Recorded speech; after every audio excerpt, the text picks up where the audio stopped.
I'm Keith Olbermann, and this is The Resistance. Across Washington, wrote Philip Rucker of the Washington Post, Trump's allies have been buzzing about the staff's competence as well as the president's state of mind.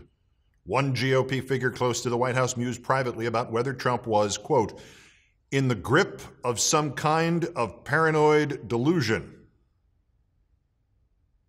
You think? What you and I have been not debating but quantifying, me for 18 months now, seems finally to have gotten through even to the occasional Republican. Donald Trump is not well. Some kind of paranoid delusion is as good a placeholder as anything else.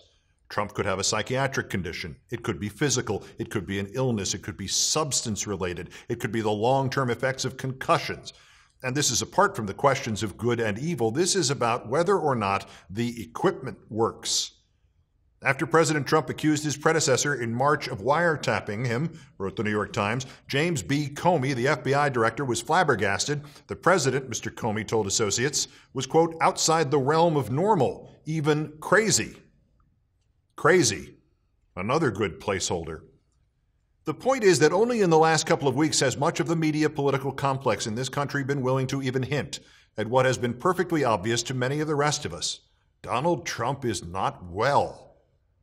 Trump has two complaints about cabinet members, Mike Allen wrote at Axios.com. Either they're tooting their own horns too much or they're insufficiently effusive in praising him as a brilliant diplomat, etc. White House and former campaign aides, reported Politico, have tried to make sure Trump's media diet includes regular doses of praise and positive stories to keep his mood up, a tactic honed by staff during the campaign to keep him from tweeting angrily. So occasionally his staff reportedly prints fake Time magazine covers off the internet or articles torpedoing each other to give to Trump. This crazy stuff, by the way, originates from inside Trump's White House. Donald Trump is not well. As a whole, the country has appeared to be unwilling to address this even as a possibility. This is understandable. We have gradually grown as a society to understand the nature of mental illness, physically based or otherwise. Even in my childhood, this was a subject of fear and confusion and blame, and now finally we are sympathetic. But for 50 years, we have also asked our mental health professionals not to diagnose our presidential wannabes from afar. Unfortunately, this is like saying that you cannot call it a forest fire unless you work for the National Park Service at the specific forest, and you have personally been singed by the fire. Our refusal, out of sympathy and fairness, to call some kind of paranoid delusion could destroy this country. The latest Quinnipiac poll asked recipients to give a description of Trump using the first word that came into their heads. Not multiple choice, just give me the word that best describes him. 46 different words were given 5 times or more.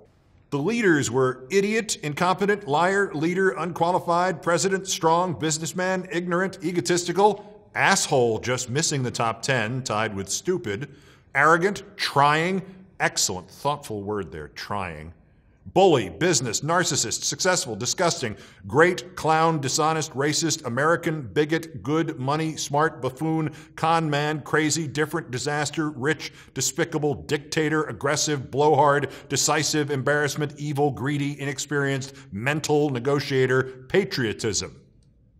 Only 3 words that even hint at psychiatric issues. Quote, crazy, quote, mental, and quote, narcissist. Used just a combined of 23 times from a total of 527 people. Trump's aides spend 48 hours violently insisting James Comey's firing had nothing to do with Russia. He then gives an interview and says, of course he was thinking about Russia, destroying the argument and his aides. He hints at a secret taping system in the White House, something even Richard Nixon hid for more than 4 years. He uses the phrase priming the pump about the economy and then claims he just made the phrase up. And he asks the interviewer, do you like it?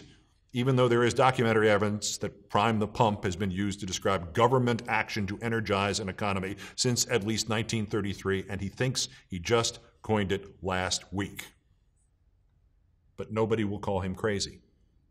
That one little quote from the Washington Post might be a harbinger of increased belief among his supporters that Trump is dangerously unstable. One GOP figure close to the White House mused privately about whether Trump was in the grip of some kind of paranoid delusion. But they can't admit that. If you supported a candidate and he was elected president and it turned out you were wrong and all your opponents were right and he really was crazy, would you admit it?